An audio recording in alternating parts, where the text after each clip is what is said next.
Today we're going to have a video about craft time! What was that? Craft time! One more time? Craft time! Today what we're going to do is the first of actually a three-part series on how to glue and mount and frame a puzzle. I don't know how many of you guys like doing puzzles, but I personally love doing puzzles. You can just ask my kids and my family, I'm doing them all the time. And one of the things you want to do when you spend a lot of time on a puzzle is you don't want to tear it apart. Sometimes you want to put it in your room and see it. So today we're going to teach you how to glue a puzzle together. We're going to include all of the stuff that you're going to need to glue the puzzle together. We're going to show you proper technique, and we're going to show you exactly how it should look when you're done. So I hope you're ready for a little bit of craft time and a whole lot of fun.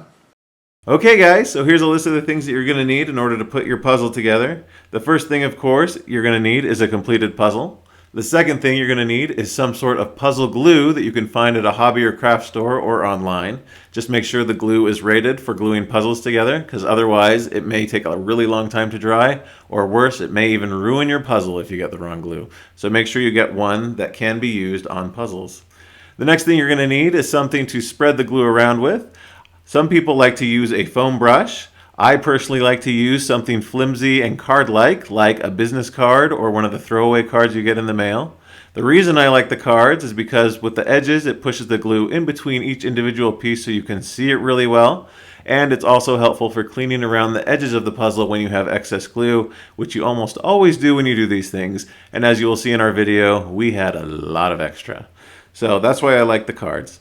The last thing you're going to need, and make sure you remember, is to always put some sort of craft paper or tarp or something down over the table before you glue the puzzle together. The glue does tend to seep through the puzzle when you glue it, and so it will make a mess and could ruin your furniture. So make sure you take steps to protect it. Okay everybody, here we are. We got our puzzle all laid out. We're ready to glue it together. A couple things, just like we mentioned before. First thing you want to make sure is that you have this plastic sheet down on the table. Mod Podge is really fun to work with, but it can actually get cause a lot of problems if it gets on furniture or on carpet or on the ground or anything. So you want to protect any surfaces that you're working on. The other thing you want to make sure of is that whoever is working with the Mod Podge has a shirt and clothes that they can get dirty, okay? Mod Podge is liquid, it gets on your hands, especially if you're working with kids. Kids will sometimes touch their clothes without thinking about it, or their face, or their nose, or whatever. So you want to make sure that you're wearing clothes that can get dirty, okay? So probably not your best Sunday finest shirt.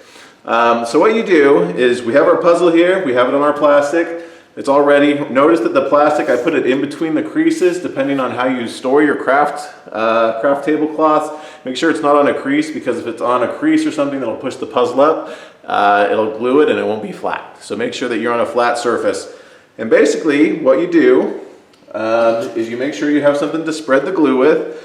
I always like to use cards, like I said before. You can get those disposable cards in the mail. I actually use my business cards from SA90 Kids Dental. Are actually kind of waxy, so they're really good for pushing it around.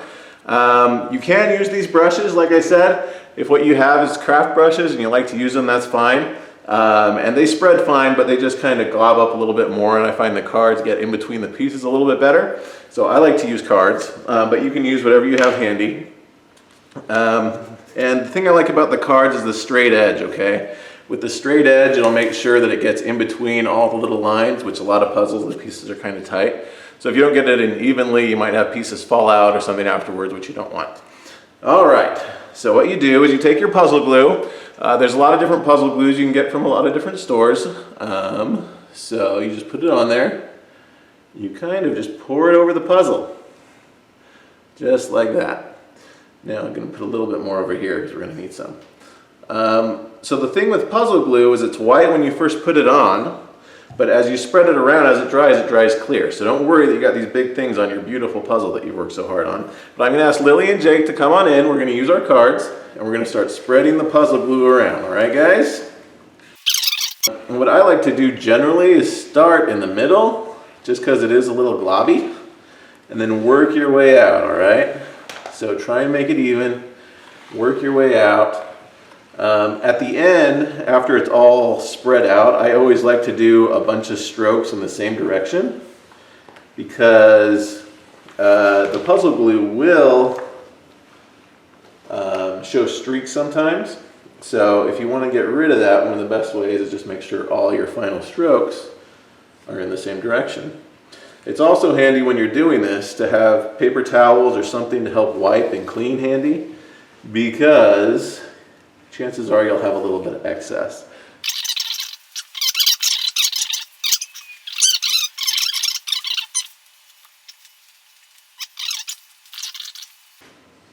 Now if you do use too much like we just did, what I do is I just run whatever card I have along the edge. Wherever there's too much, I just push it all to one edge.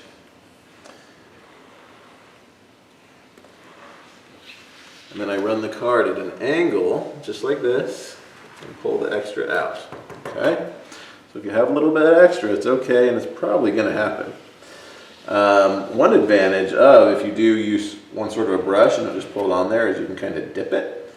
But what I found with this is too much is better than too little, because, like I said, with too little, you're gonna have some pieces that may not glue all the way, and then that causes a problem.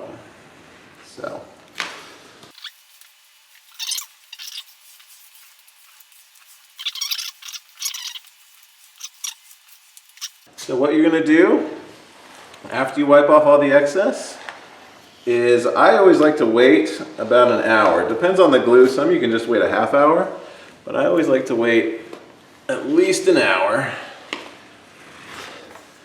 And that way you can turn it over, and then you just do the exact same thing to the other side. So we'll wait and do that, and then we'll show you our finished product. Okay.